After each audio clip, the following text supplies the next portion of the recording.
10 o'clock.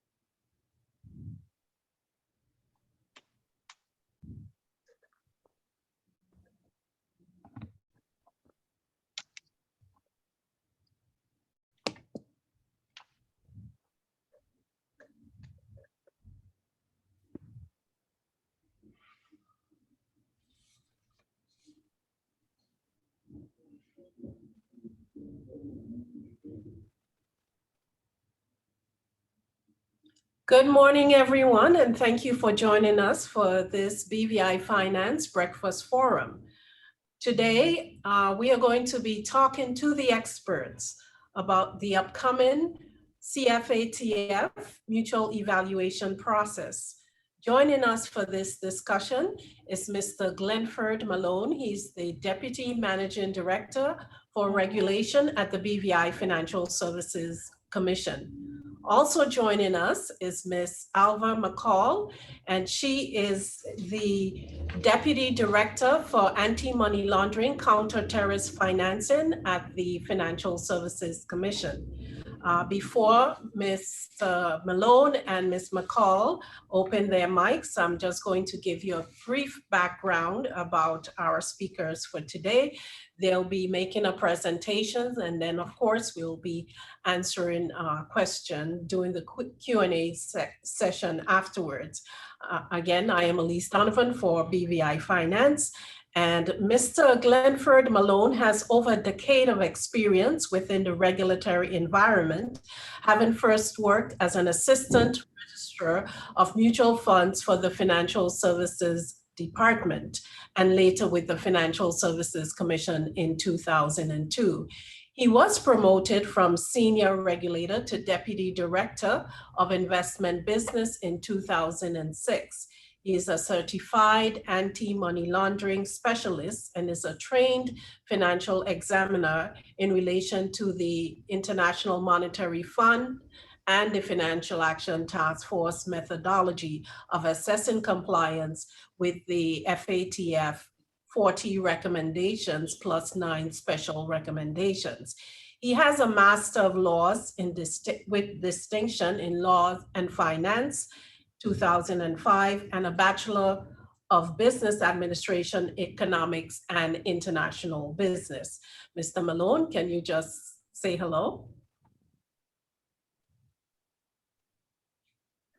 Yes, I can if I figure out how to operate it. Good morning, all. As Elise said, my name is Glenford Malone. I'm actually the acting DMD of regulations at the Commission, and with my expertise in regulation and AML CFT matters. And it's good to be here with you today.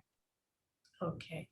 Ms. McCall has over 11 years financial services experience. Ms. McCall focused in her role as Deputy Director AML CFT is on developing and implementing the Commission's anti-money laundering and counter-terrorist financing supervisory strategy. Ms. McCall is also tasked with coordination of the Commission's action plan from the National Risk Assessment exercise. Ms. McCall resumed her employment in the Commission effective 23rd September 2019, following a 3-year secondment with the Government of the Virgin Islands in her role as Deputy Financial Secretary at the Ministry of Finance in the Government of the Virgin Islands. Ms. McCall holds a master's degree in Business Administration, concentration in finance from Wright State University, and she also has a Bachelor of Science distinction also from Wright State University. Thank you both, Ms. McCall and Mr. Malone, for joining us for this forum. And I know we have a number of participants who are eager to hear where we are with the CFATF mutual evaluation process. And now I'll invite you to go ahead and make your presentation. Thank you, Ms. Donovan. And as Mr. Malone said, thank you for the invitation to be here to explain this process to you and your members. We're hoping that after the presentation, folks are a little clearer as to what to expect and to understand what their role is in preparing for this very important assessment. So let me see if I can share my screen.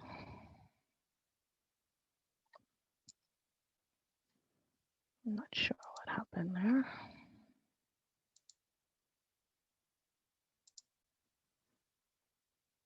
Okay.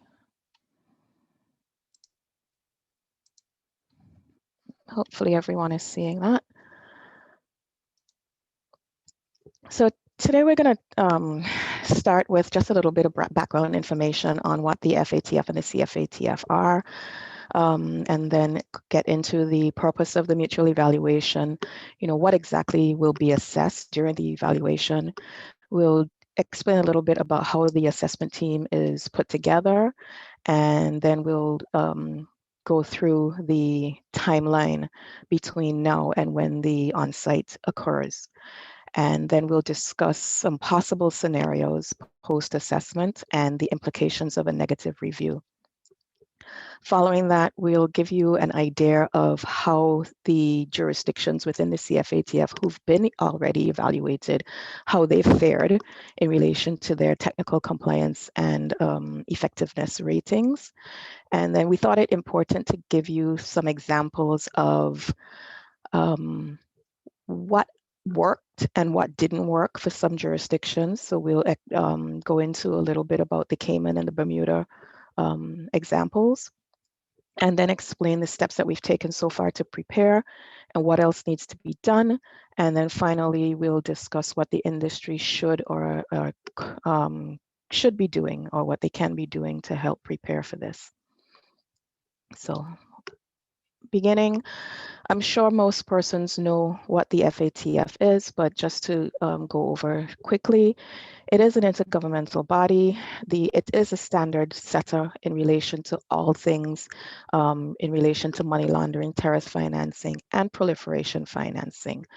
And it is a peer review group. So all the members of the FATF, they review each other. Similarly, the CFATF is what we call an FSRB. It's an FATF style regional body.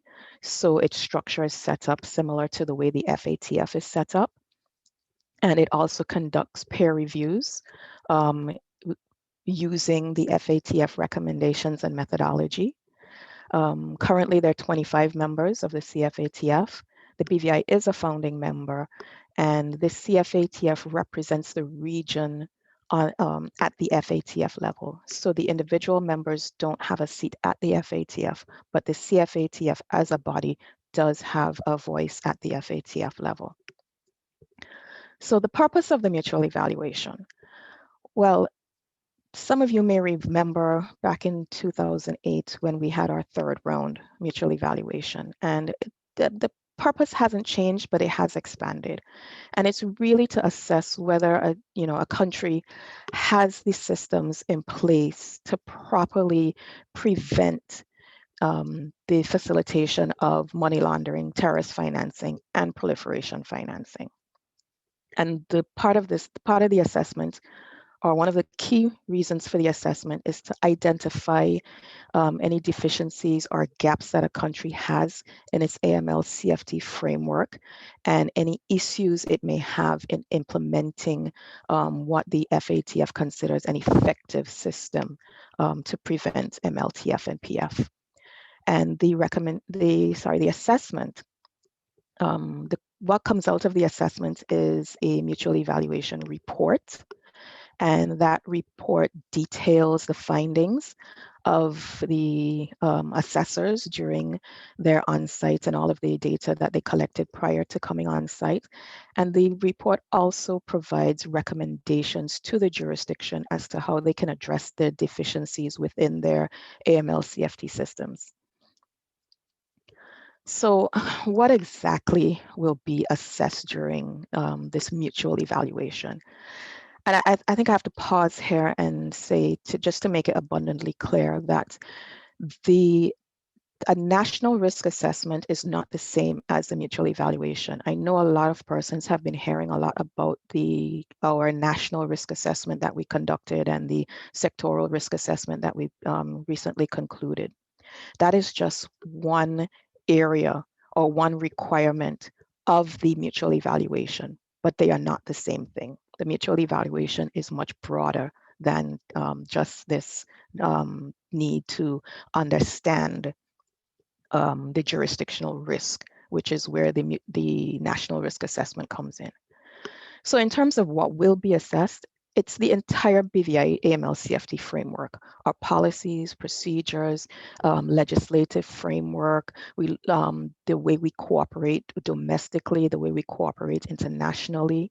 All of those things will be looked at. The level of our sanctions, whether they're effective and dissuasive enough.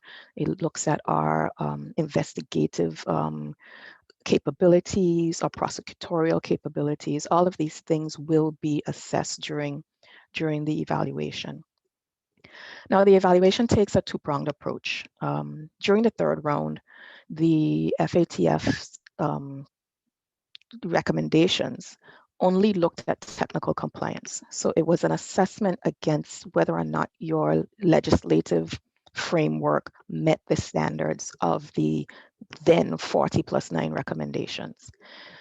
The fourth round has shifted a bit that away, well, not away from, but it has expanded rather from just looking at whether a country is technically compliant, and it has also is now introduced this thing of effectiveness, and that goes a little further. So it looks beyond whether we have the legislation or the laws in place to combat money laundering, terrorist financing, and proliferation financing, but it's now also looking at whether or not we are effective in mitigating those risks. And the measurement for that is these 11 immediate outcomes that they've come up with in their methodology. So in terms of what's good and what's bad, in relation to technical compliance, a rating of compliant or largely compliant with any one of the 40 recommendations is considered a pass. A partially compliant or non-compliant is not a good rating, so we're trying to avoid that. In terms of the effectiveness and the evaluation of the immediate outcomes, the pass level is either a high level of effectiveness or a substantial level of effectiveness. On the quote-unquote fail side, we look at a moderate level of effectiveness or a low level of effectiveness. And the methodology outlines a number of what they call core issues that the assessors will measure the jurisdiction against in order to determine the level of effectiveness. Now, it's a very subjective test, so it's really up to the jurisdiction to be able to provide as much information as possible and be able to defend itself to convince the assessors, that it does have an acceptable level of effectiveness in order to get beyond moderate. As I described, there is that is the difference between the 2008 evaluation and the evaluation that will take place next year. This new effectiveness component is weighed heavily, and it's extremely important that jurisdictions do as much as they can to ensure that they are able to demonstrate an acceptable level of effectiveness. Now, you'll see in some slides further on that this has not been easy for many of the jurisdictions that have already been assessed. Now, the composition of the assessment team, usually it includes 4 to 5 assessors, and these assessors are taken generally from the CFATF membership. So persons who have been trained in the methodology, and you have to be trained in the methodology to be able to serve as an assessor. Those persons will be selected, and they have to be agreed upon between the CFATF Secretariat and the jurisdiction. However, they do allow other persons to serve as assessors who come from what we call the global network, which could mean that an assessor could come from an FATF country or some other FSRB jurisdiction. The mission leader and co-mission leader, this is something that has come about during the fourth round. They usually have 2 co-mission leaders now, and those are persons that come from the CFATF Secretariat staff. The technical staff at the Secretariats consist of legal advisors, financial advisors, and law enforcement advisors. And 2 of those persons will act as co-mission leaders for the assessment. Now, in terms of the assessors themselves, there's usually, depending on the jurisdiction, you will always have 1 person who serves as a legal assessor, and that person will be responsible for assessing particular recommendations that look specifically at the legal framework of the jurisdiction. In certain instances, you'll have 1 assessor who will be a law enforcement assessor, and they will look at the recommendations that lean more towards the assessment of the activities of the police force and the FIA and customs and those agencies. And then usually there are 2 financial assessors, one of which looks at the structures in relation to financial institutions and the supervisors of those financial institutions. And the other one looks at the structures in relation to what we call the designated non-financial businesses and professions, which are the lawyers, accountants, real estate agents, etc., and the supervisor of those entities, which in our case is the Financial Investigation Agency. In terms of the timeline, well, it really begins quite soon. Starting in July, there will be an uptake in engagement with the Secretariat, and between July of this year and July of next year, when the on-site visit actually occurs, there will be a lot of communication between the jurisdiction and the CFATF Secretariat. We have to agree the assessment team, as I described just now, and later down in this year, we'll be provided with what they call a technical compliance annex questionnaire, which will detail each one of the 40 recommendations and the sub-issues under each of those recommendations, and we will have to provide a response to show that we have the legislative framework to address all of those issues, all of those requirements under those 40 recommendations. And then a few months after that, they will provide us, well, we will be given an opportunity to provide representations on what we consider our effectiveness in relation to the immediate outcomes that I spoke about, the 11 immediate outcomes. And then out of that information, the assessment team will develop what they call a scoping note. And that scoping note will identify the more relevant areas of risk that they will want to focus on during the on-site evaluation.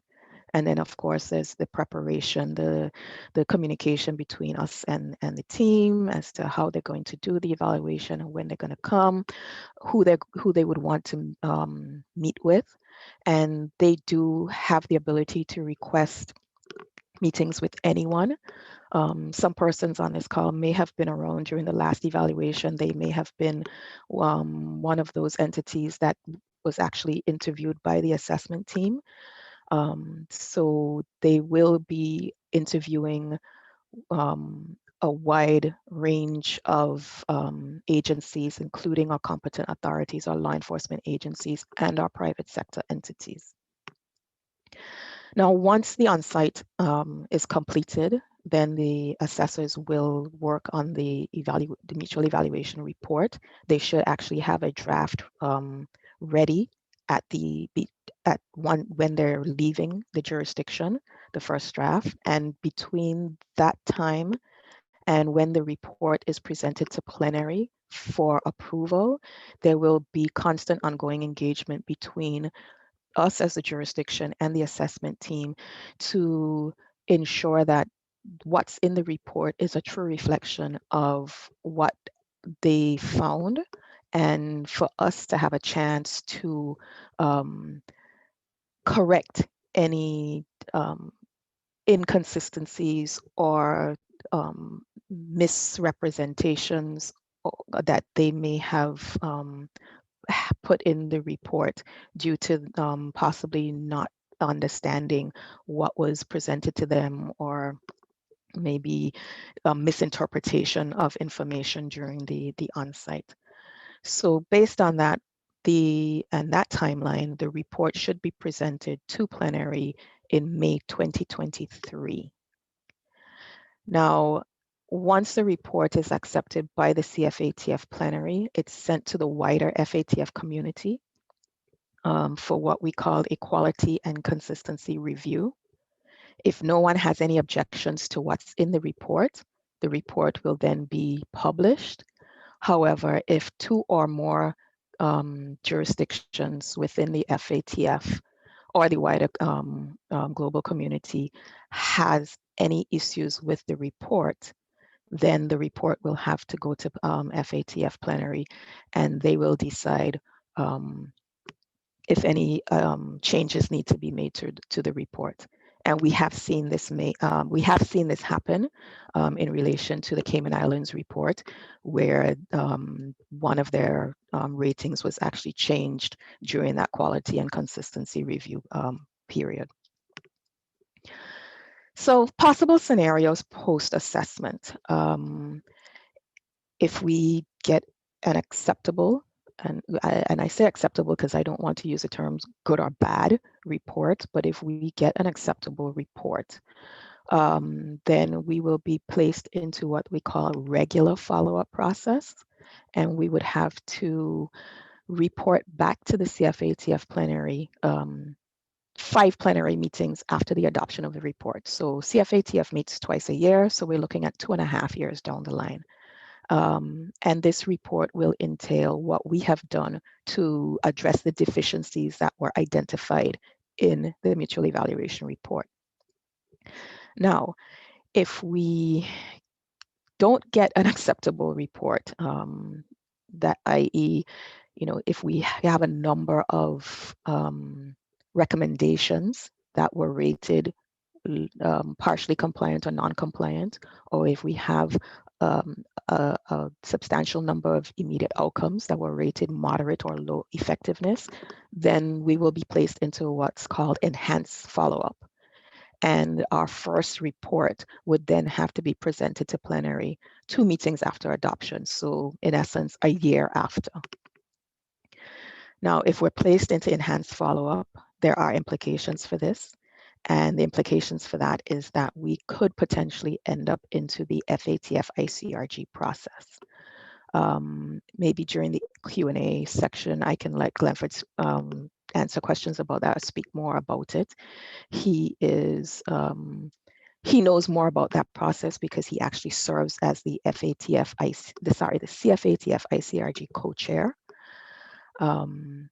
Now, in terms of what can be done or after that, the reporting process, there is a 5-year period before we can request any re-ratings of our immediate outcomes. Now, this is something new in this round because prior to, in the 3rd round, what you got was what you got.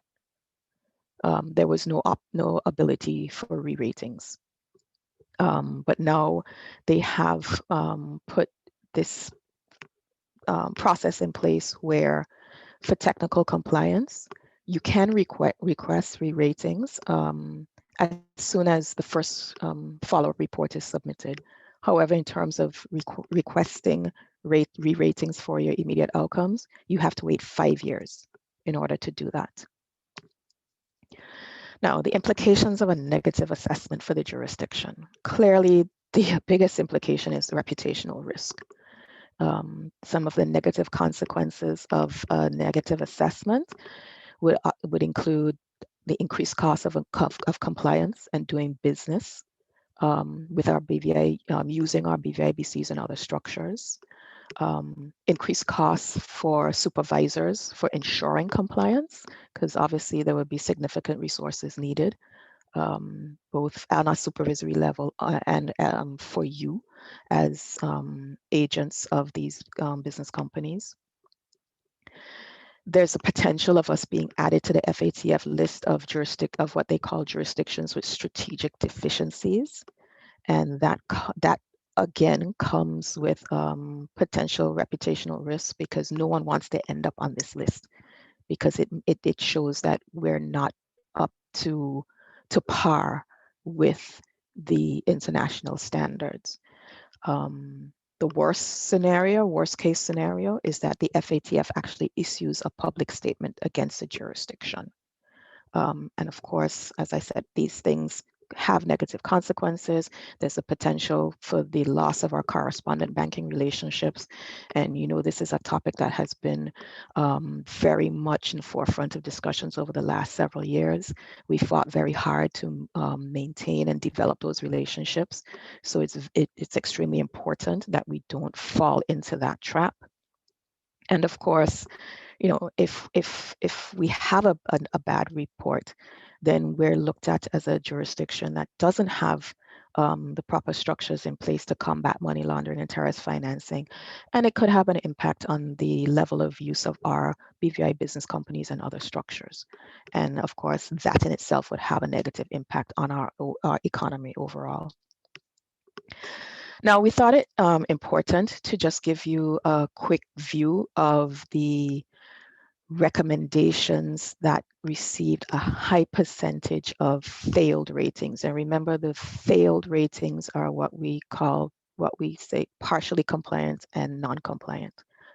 Of the 11 CFATF member jurisdictions that have been assessed so far, there are 16 recommendations that most jurisdictions have not been able to receive beyond a partially compliant. And I'll just run through them quickly. We're looking at and the recommendations, if anybody's interested, and the methodology, those documents are available on the Commission's website, so you can familiarize yourself with them. You should familiarize yourself with them.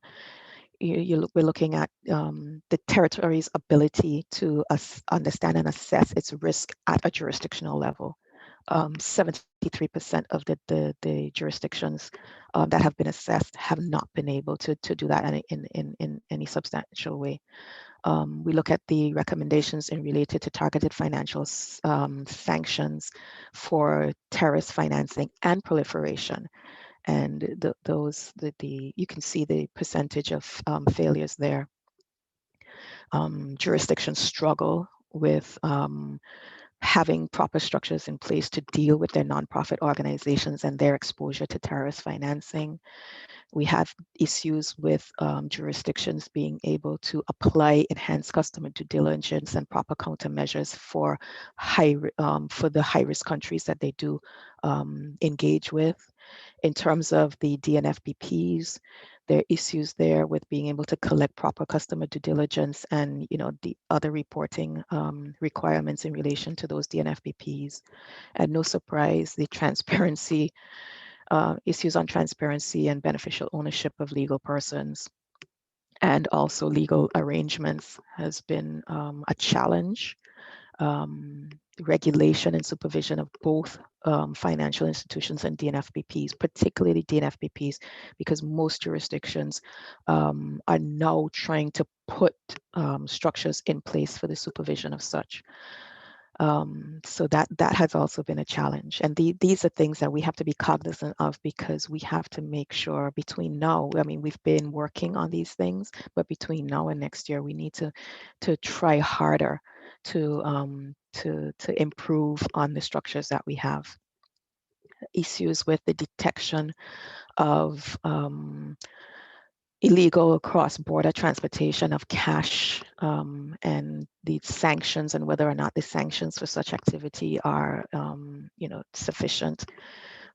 Statistics is always a problem for persons who would have attended the webinars that we just concluded on the sectoral risk assessment. I spoke about the need for the jurisdiction as a whole to have better records, maintenance of statistical records.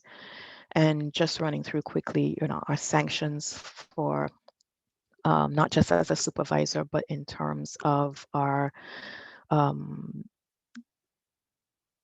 prosecutorial sanctions, and those other types of things we need to be able to demonstrate that they're effective, proportionate, and dissuasive. And of course, international cooperation is also very important.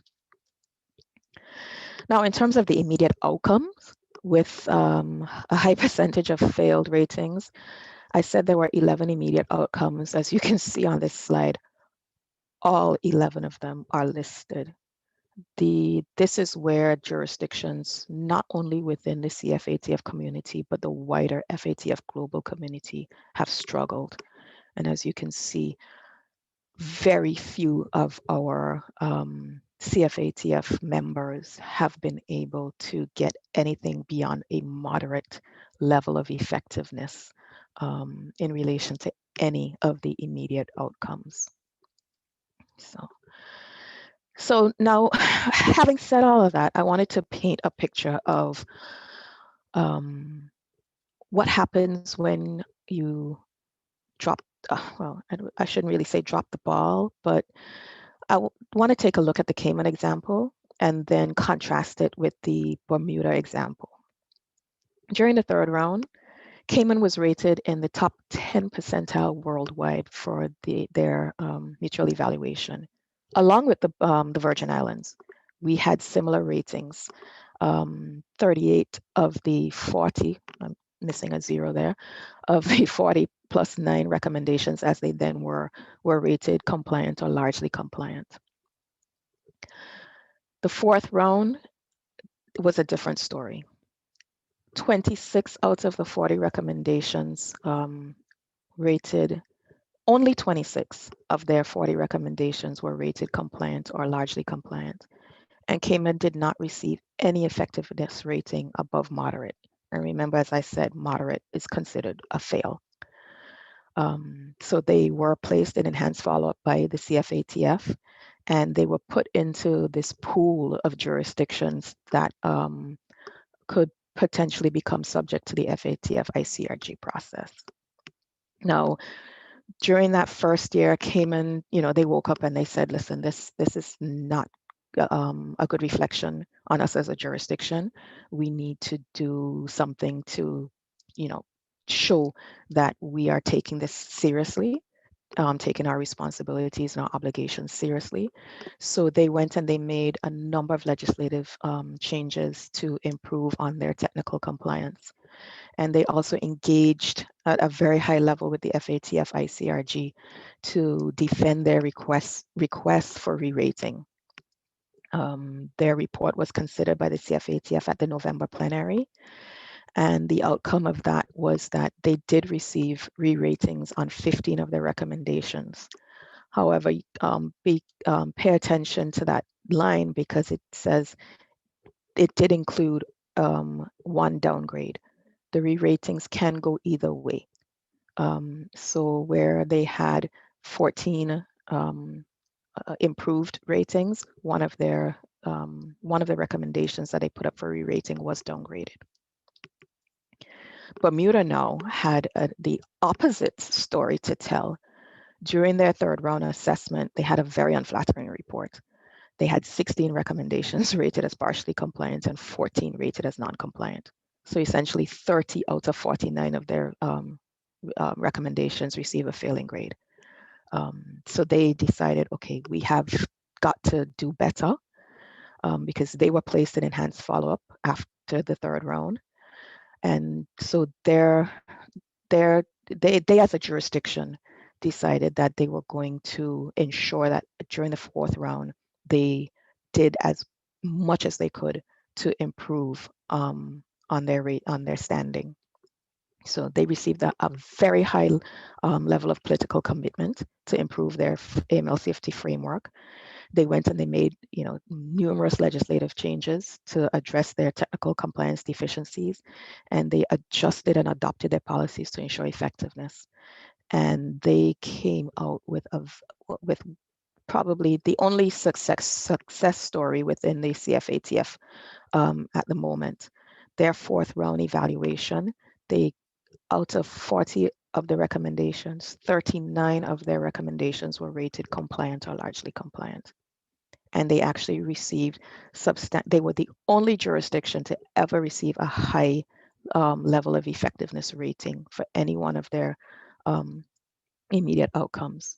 And 7 of the 11 immediate outcomes for Bermuda were rated as substantial or high.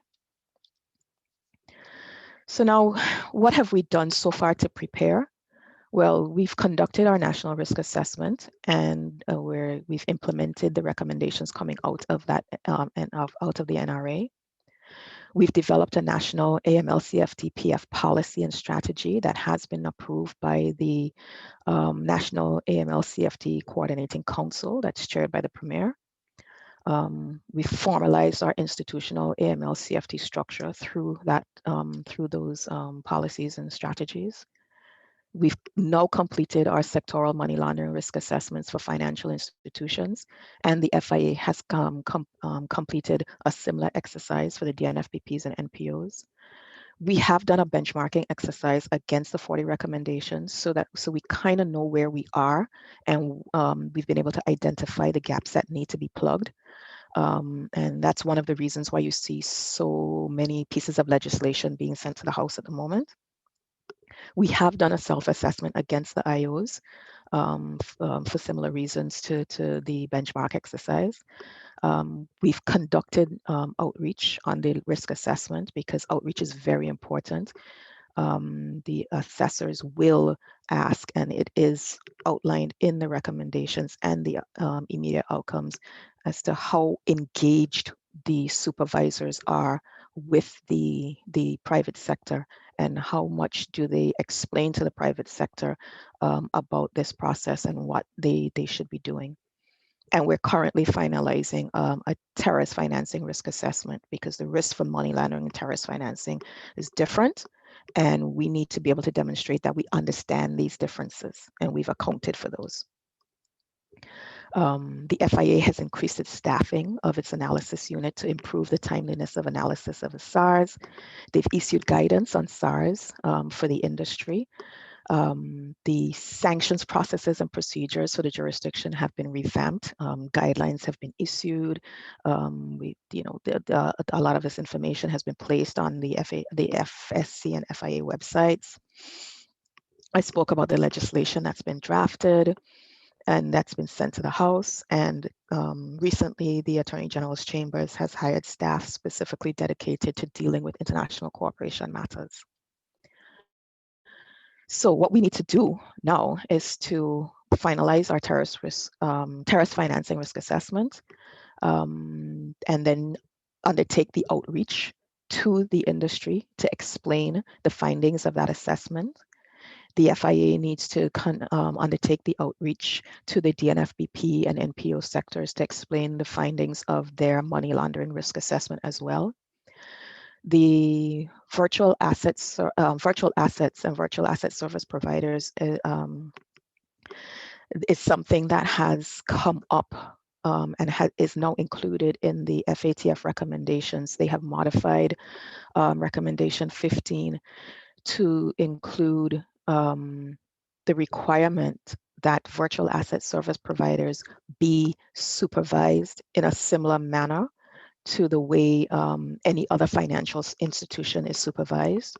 So we're currently in the process of drafting legislation to deal with that, and Glenford can probably speak more on that if questions come up. We're also in the process of implementing changes to the AML code and the AML regulations. And we need to be able to ensure and provide proper evidence that accurate and up-to-date beneficial ownership information is being maintained and it is available when requested. We have to make sure that our prosecutions and investigations, our money laundering prosecutions and investigations, are commensurate with the risk identified or the threat, based on the threat level to the jurisdiction. And we struggle with this. It's something that has always been an issue. We see the reports in the news about all of the things that have been taking place in the last couple of months and even prior to that. And, you know, there has to be a link between an activity, what the police do in relation to investigating that activity, and there needs that link has to be shown or demonstrated to go from the investigation to a successful prosecution and conviction. Otherwise, we cannot demonstrate any type of effectiveness if we have all of these activities being reported and, you know, certain arrests being made, and then at the end of the day we can't show that there's been any success in relation to prosecuting and convicting these criminals. And that same thing goes for forfeiture and confiscation of assets in relation to these illegal activities. Our penalties need to be, we need to be able to demonstrate that they're proportionate and dissuasive. During the third round, we had penalties in place, and when we were assessed, it was determined that they were not proportionate or dissuasive, and therefore not effective in turning persons away from doing, you know, these illegal activities. So we did adjust those, and I think we need to review them to make sure that they continue to be dissuasive. For U.S. financial institutions and also for the designated, the DNFBPs, the implementation,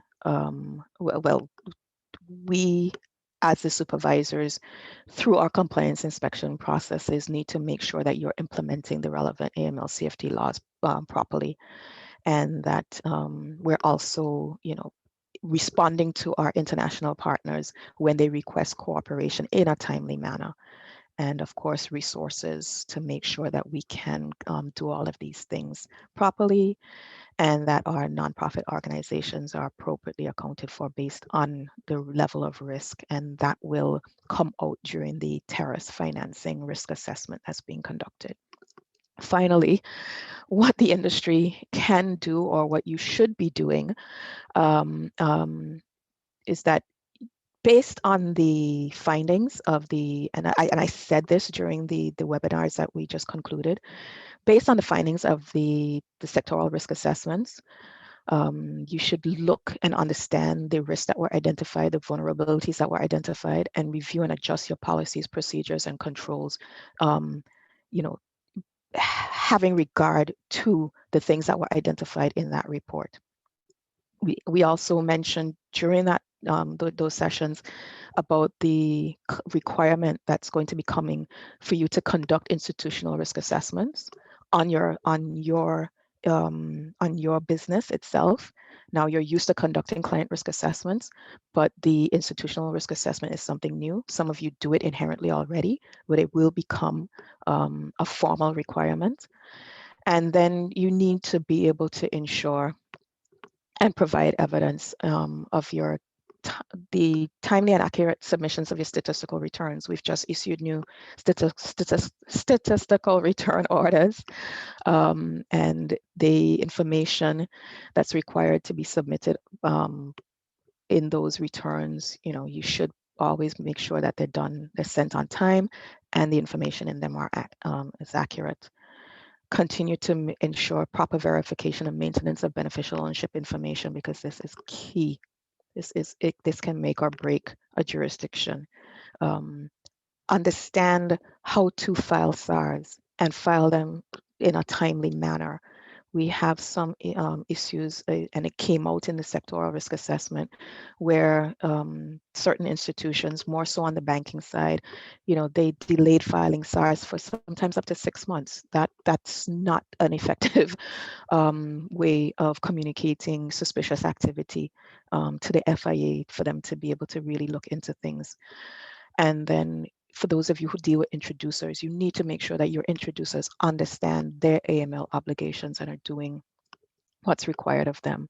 And last but not least, to ensure that your staff continue to be properly trained and that they understand their AML obligations within your individual institutions. So it was a lot. I know there's a lot packed in there, so I will be quiet now and open the floor for questions, and I'll let Glenford take the questions. Thanks, Elise. Thank you very much. As you said, it was a lot to unpack. Maybe I should. I guess the first question is people start to post your questions in the Q&A, but you've looked at what happened in Cayman, you've looked at the successful outcome with Bermuda. How would you assess, based on your preliminary assessments, your national risk assessment, where is the BVI to date?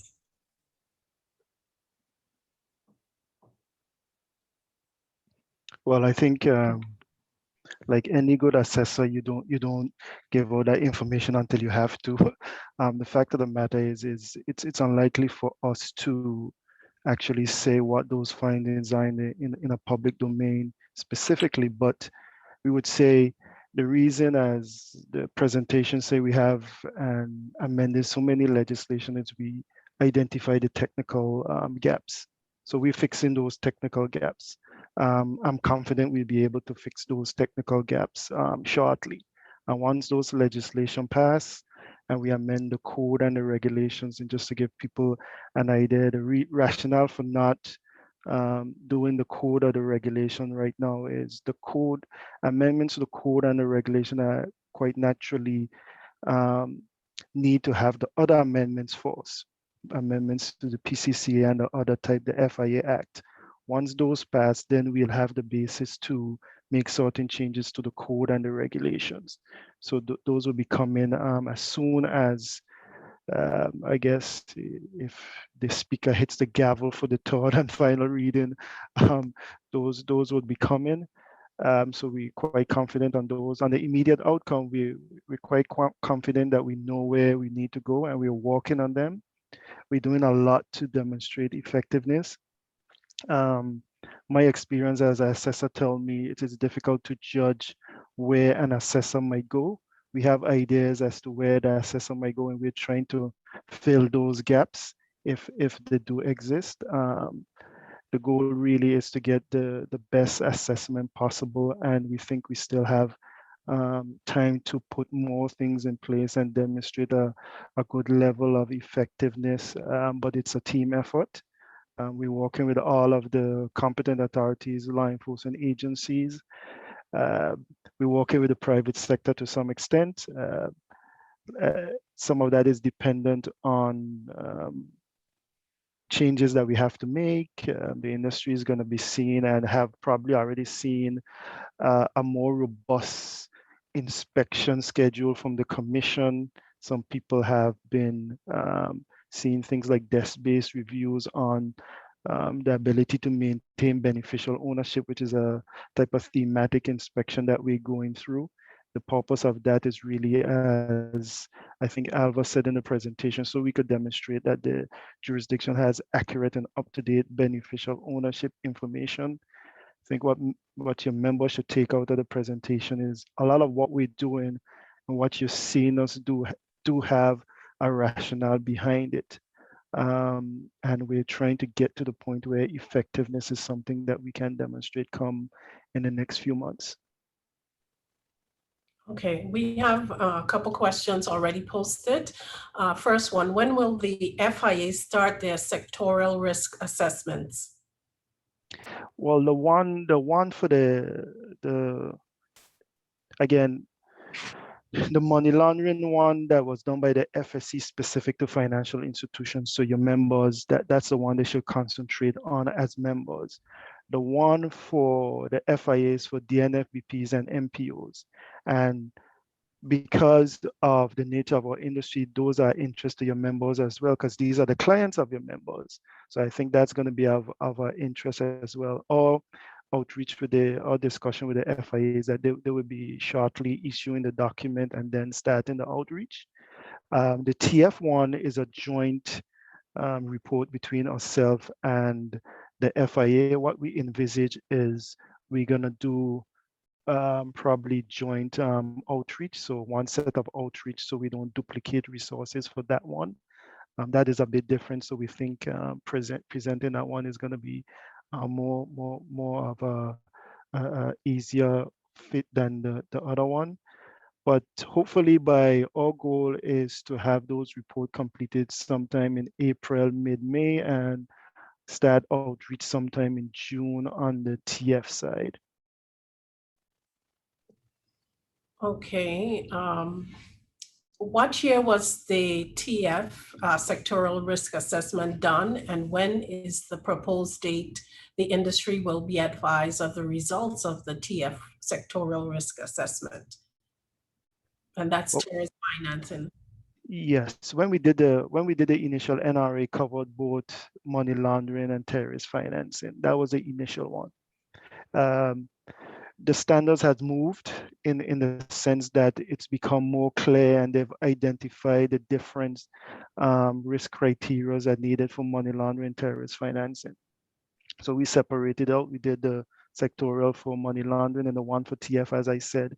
We're hoping by June, the findings of that would be given as outreach to the industry, to the whole general public as a whole. So our target is for May, June for it to be published, and for June to be outreach for the TF portion. Okay. By what date does all the new AML CFT legislation need to come into force? What is the scope for providing comments on any of the bills that are currently in circulation? Well, the scope to provide comments of the bill at the House of Assembly is it has its first reading, so all of them should be gazetted, and you can provide comments as with normal with any House of Assembly bill.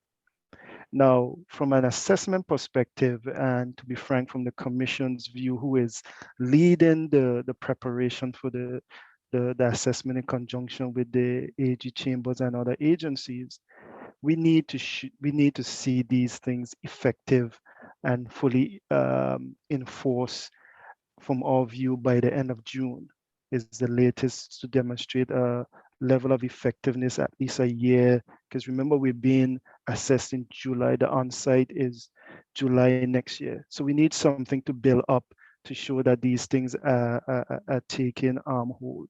Specifically, the internal view here, the Commission, is that we're going to give time to consult on both the AML code, the AML regulation, as well as the VAFS legislation.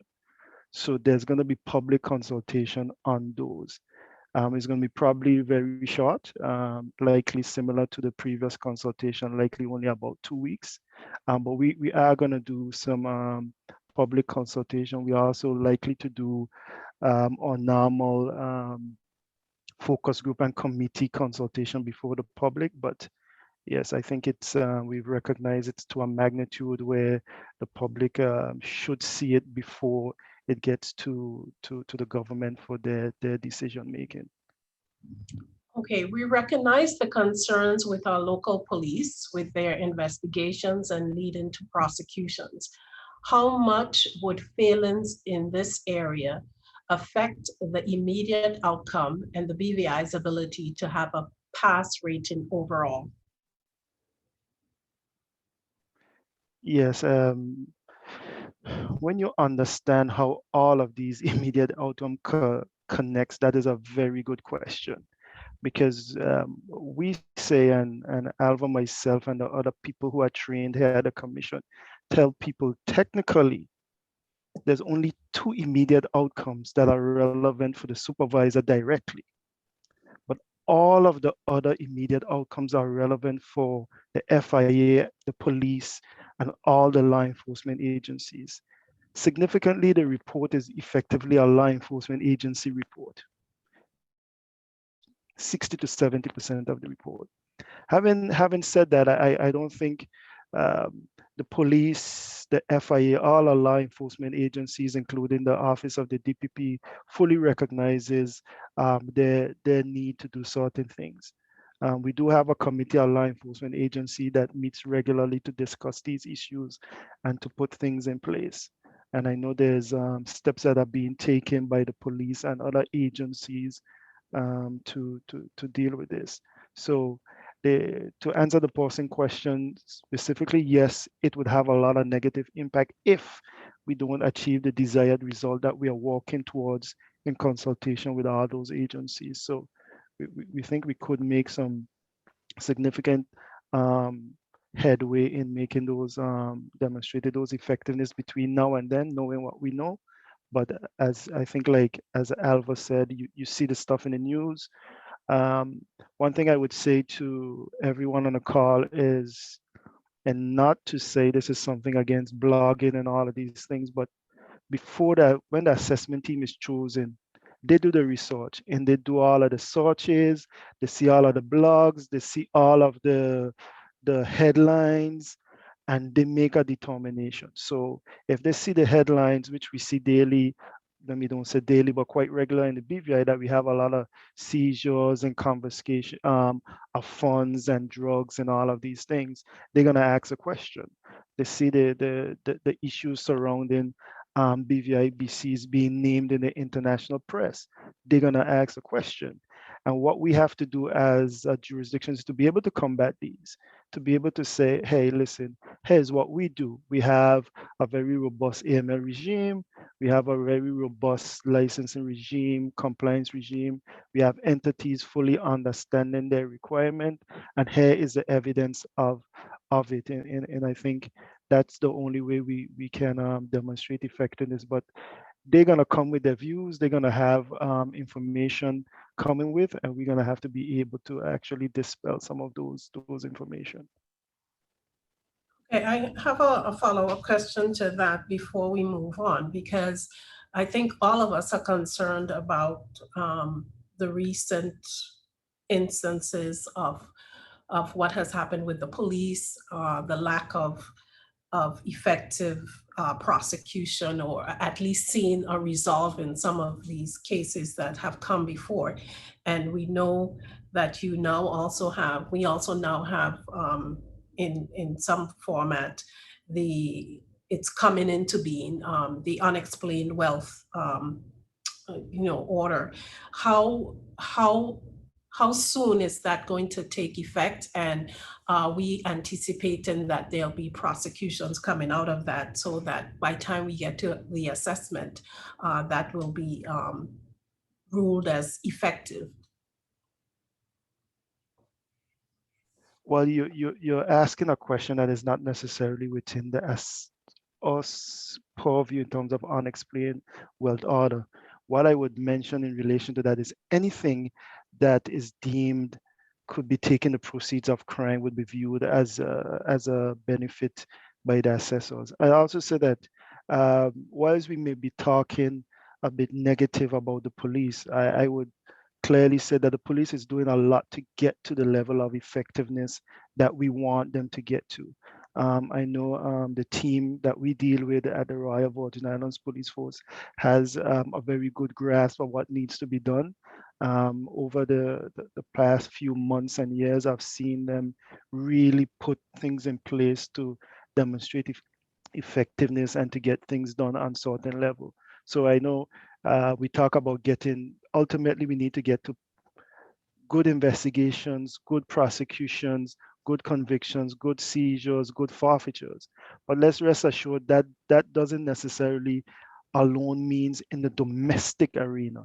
Remember, we as a IFC has a very large IFC. So even investigations and prosecution in that area is going to be looked at how we deal with international cooperation in that area. So just like there's going to be two facets that the assessors are going to be looking for. So we have to be able to demonstrate effectiveness on both levels. Okay. Next question, will the FSC provide a guidance document on what it expects to be evaluated as part of the institutional risk assessment? If yes, when?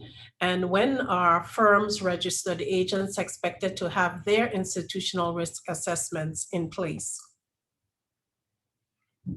I will give you my personal view. I actually think that institutions should have already have institutional risk assessment. I can't fathom how institutions are operating without understanding its own risk. You may not have it in a fully documented way, but I presume you should have it in normally and in how you interact with your board, etc.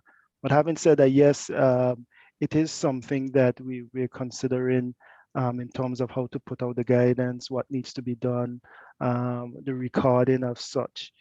Again, it seems clear to me that in some regards, the regulatory code does set out how that institution should fully address and understand the risk.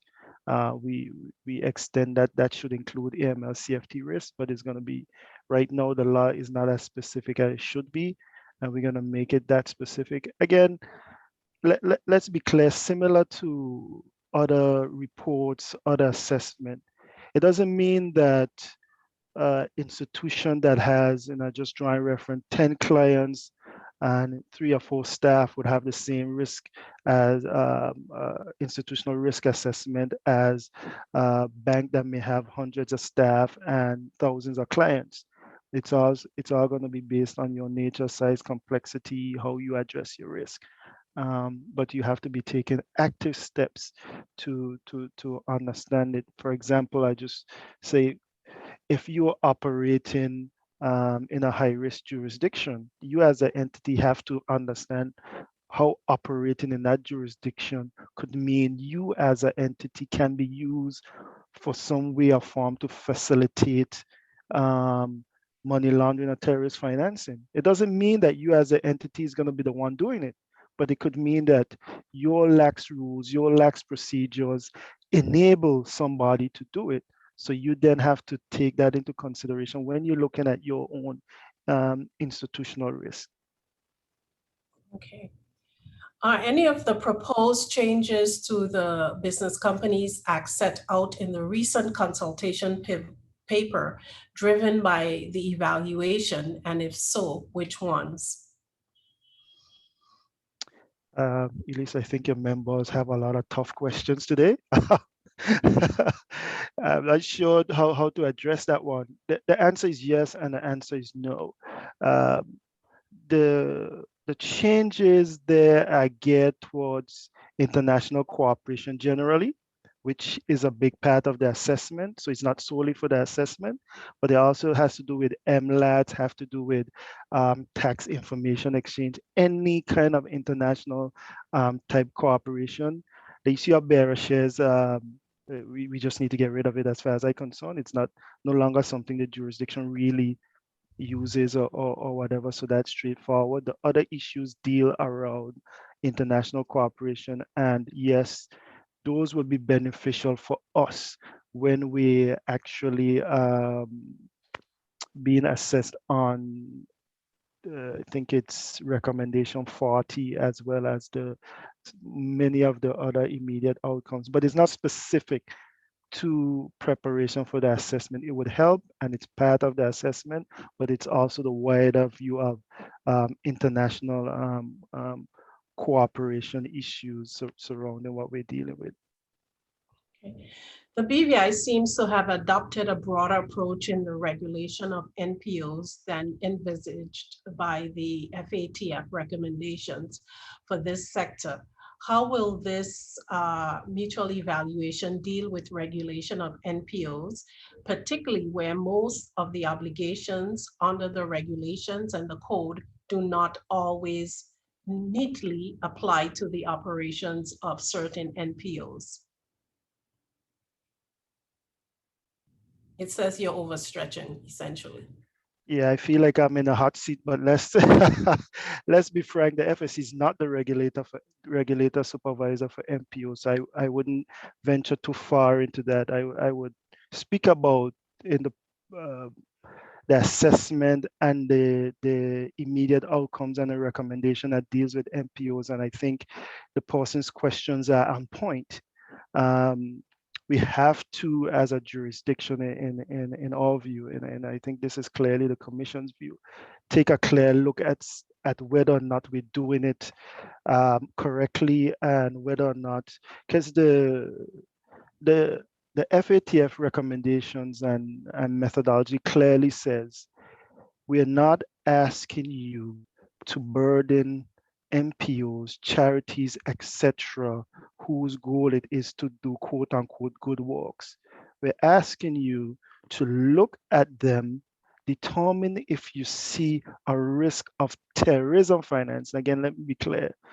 Yes, it's not necessarily money laundering because money laundering through MPOs are not something that is largely done. The issue comes about how does the terrorist financing risk mitigate it? So I agree with the question. I think it's something we need to look at. It is something we're currently looking at. I know the MPO board, the FIA, the FSC, and the other authorities are currently now looking at amendments to the MPO Act and the FIA Act to deal with how they supervise these from strictly a risk-based approach. So I'm hoping, and again, I think it's a commission view and my personal view, I'm hoping we could get to the point where some of the burden that we see that is placed on MPOs from a compliance perspective without really addressing or reducing any particular risk to the MPO is reduced in the coming months and be more akin to what we need to do. So let me just caveat all of that to say we are not the supervisor of MPOs. Okay, so I guess we have to bring the supervisor of MPOs, the FIA, on. In terms of institutional risk assessments, once these are established and in place, will registered agents be required by the FSC to provide such assessments or the determined institutional rating to the FSC? I think the answer is to be determined. What we would expect, similar to what we do with other reports, such as internal audits and stuff, is that you have them available. You clearly be able to demonstrate that your board has taken them on board, that the board and senior management is taking steps to mitigate whatever high-level risk that you see, and that the institution overall is communicating it throughout the institution. Again, most of this is just really other measuring stick to reduce the risk and for us to say to assessors and to ourselves, okay, yes, this institution has it on hand. I don't need to come inspect them for the next 3 or 4 years. Or it might also say this institution has a significant particular risk. I need to look at them for this period. But you need to have it recorded, have it at hand, demonstrate like any other internal report that the board is looking at it and taking steps to deal with it. And you said previously you're going to be increasing your inspections. Is the BVI's FSC team and persons involved in the preparations for our mutual evaluation liaison with their counterparts in other jurisdictions like Cayman and getting the BVI ready? I think they meant Bermuda and Cayman in getting the BVI ready. The answer to that is unofficially yes. We're always in contact with our colleagues and we reach out to them, they reach out to us, and we discuss some of these matters. We discuss them in CFATF how to address some of these issues.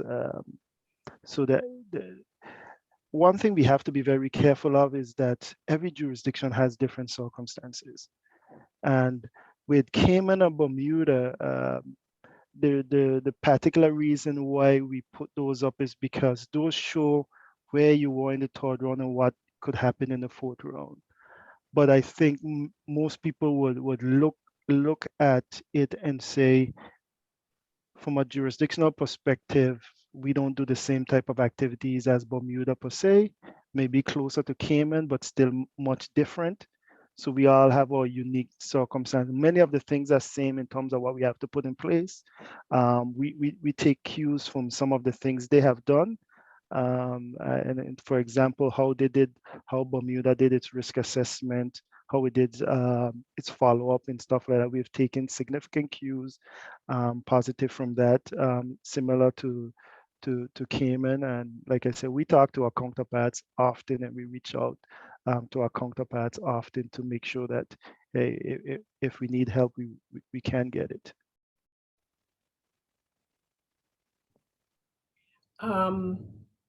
FATF has recently stated that it is open to revising its VASP recommendations, for instance, in relation to the crypto travel rule.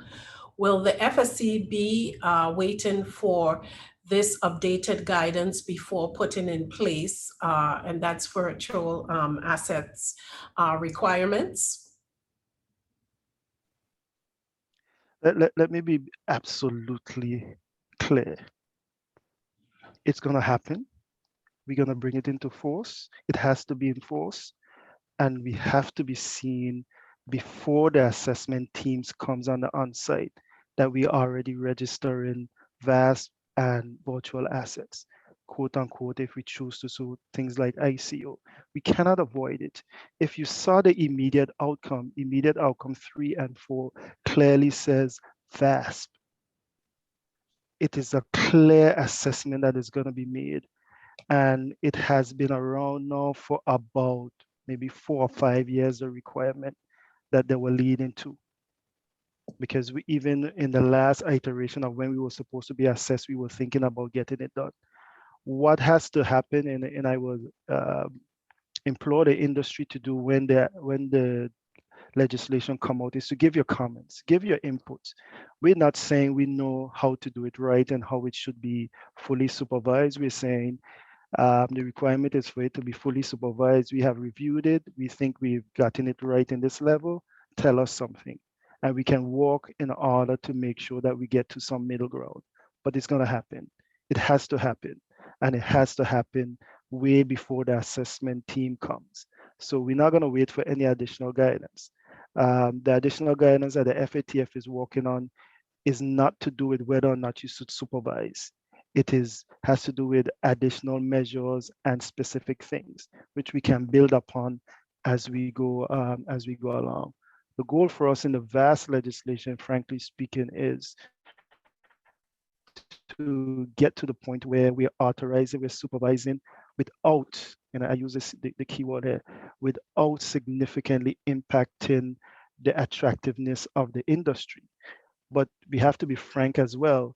There is going to be some part of the industry that is going to be unable to comply, because some people would not like regulation. Some people are going to not like supervision.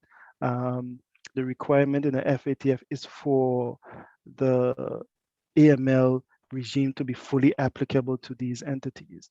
And I always caution people that sometimes people hear the AML regime, but on the FATF speak, AML regime does include a regulatory regime. It is part of the AML regime. So having said that, we're gonna do the consultation. We hope and expect people to weigh in. If you think we're going too far or so, please let us know. That's gonna be an opportunity to ensure that we carve out as best as possible the industry to the best level and to a level where we're satisfied that we can start off the supervision and demonstrate some sort of level of compliance once the assessment teams come on the ground. Will that decrease the attractiveness of the jurisdiction? Because many of our providers feel that it has been one of the attractive features for the BVI, not having virtual assets under any specific regulation. So how will that how will that fare in terms of our competitiveness and attractiveness in this area? Well, I don't know the answer to that, but I think as I said before, there is no option. The industry should be clear and understand there is no option. This has to happen. Supervision is coming. It has to be there. The level of supervision is a different consideration. How does that level develop where the industry can thrive? And it is certainly possible. I tell everybody all the time, we had a lot of this over the years on the fund industry, and we've been back and forth, and we've been putting more and more requirements because of the international standards. But we had put it at a level where the industry could have some usability in the jurisdiction. And that is because that industry took the step to engage and say, no, we think you're going too far, or, we could live with this, but we can't live with that. And I think with VASP and virtual asset, that is what needs to happen. The industry needs to say what they can live with, what they cannot live with. But as I said, frankly speaking, it has to be able to live with supervision. Okay. The BVI is now getting on stream with developing its VASP regime and the supporting legislation. So we may not get everything right at the outset. So how much will this new regime be part of the areas covered in the CFATF Mutual Assessment, or will this area not be covered? As I said, they're covering it as they cover FIs and DNFBPs. It is just a different type of institution that you have to be fully compliant with. I think, like I said, frankly speaking, we understand that we're not going to be able, because of how the legislation is going to be coming in, there's going to be some gaps, there's going to be some level of effectiveness that we are unable to demonstrate, but there should be some that we're able to demonstrate. The assessment is going to cover it all. Wherever VASP is in the recommendations or the immediate outcome, we're going to be graded on it. But we accept that bringing it into stage, bringing it into force at this stage now means we'll have limited effectiveness. But once you're able to demonstrate that you're taking a step and you're on the ground, that you're moving towards effectiveness, that is a positive. It is better to do that than if you come out and you're not able to do that, then remember that ends up being negative impact on some IOs that you really don't want it to be. Okay, I don't think we have any more questions, but I have one. How will the sandbox, or businesses that are in the sandbox, feature into the evaluation?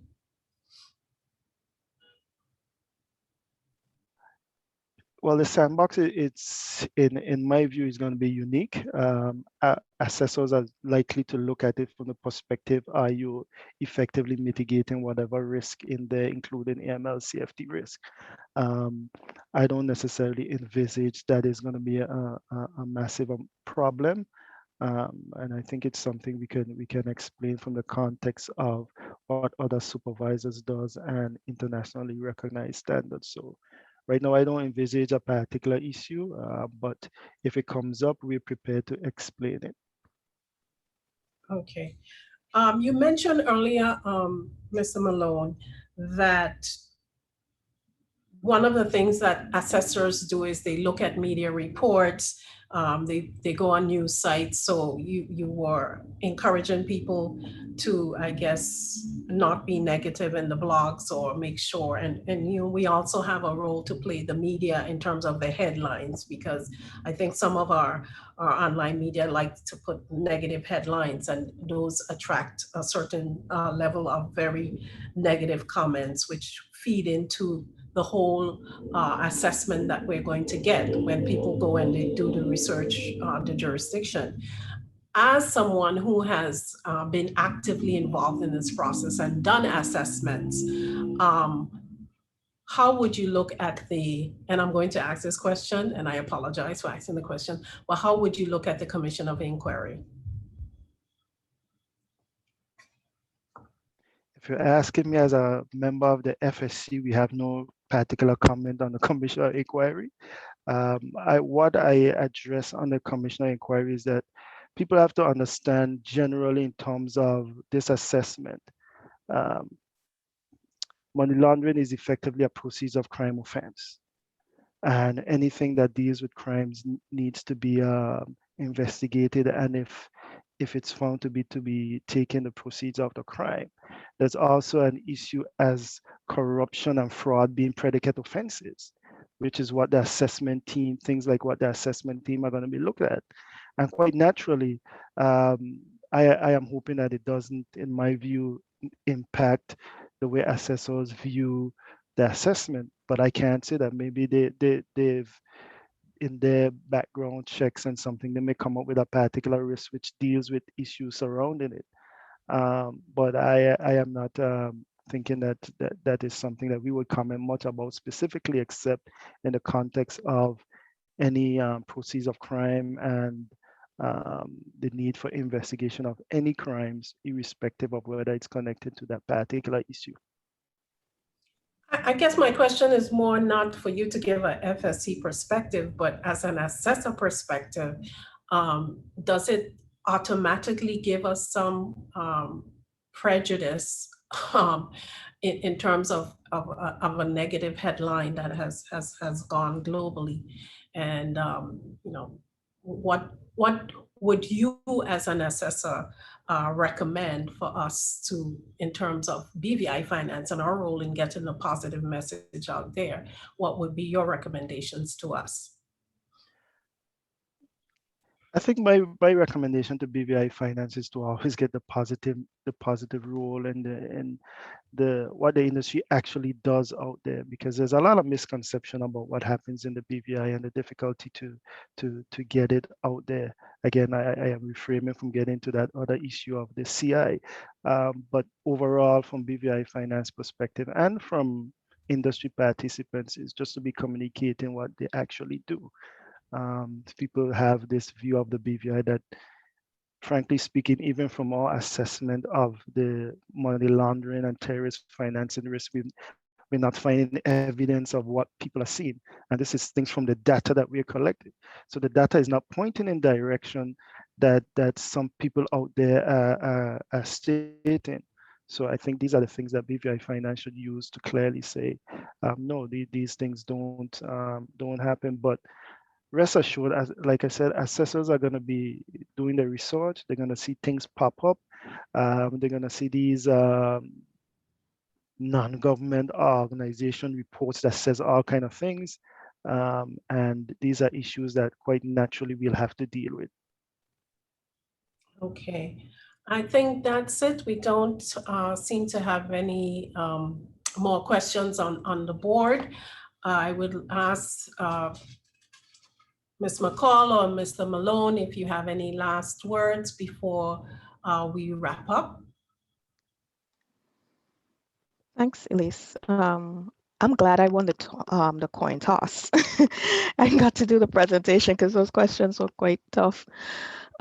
Just to say thank you for inviting us to do this presentation this morning. I think it's very important that all the players within this whole AML CFT regime understand their responsibilities and their roles, not just in the upcoming evaluation, but in general, to make sure that the jurisdiction remains, compliant with its international standards, but also that we continue to show the world that we are a first-class international finance center. So, outside of that, I just want to ask everyone to please continue to do their part. Look at the reports that have been issued by the Commission, the risk assessments, familiarize yourself with the recommendations and the methodology. All of those documents are available on the Commission's website. And just continue to do what is required of you, and continue to give us your support to make sure that we keep the jurisdiction at the level that we want it to be. Well said. Mr. Malone? No, I think that was well said. Oh, so you don't have anything else to add? Okay. With that, yes, we'll have the recording of the presentation. We just had a question be put, so we'll be able to, participants will be able to access it afterwards. I just want to thank all the participants for coming online and for all your questions to Mr. Malone and Ms. McCall. We had a very interesting and a very informative, I should say, presentation. And I think, as Ms. McCall said, it's incumbent on all of us in the jurisdiction to ensure that the BVI continues to be a world-class international finance center. And that would entail all of us playing the roles that we are required to do, making sure that we are abiding, compliant with all the things that the FSC has put in place to ensure that the jurisdiction remains and gets a positive and highly compliant recommendation, a highly compliant evaluation. That is the outcome that we're looking for, and we will get that outcome once we all play our part.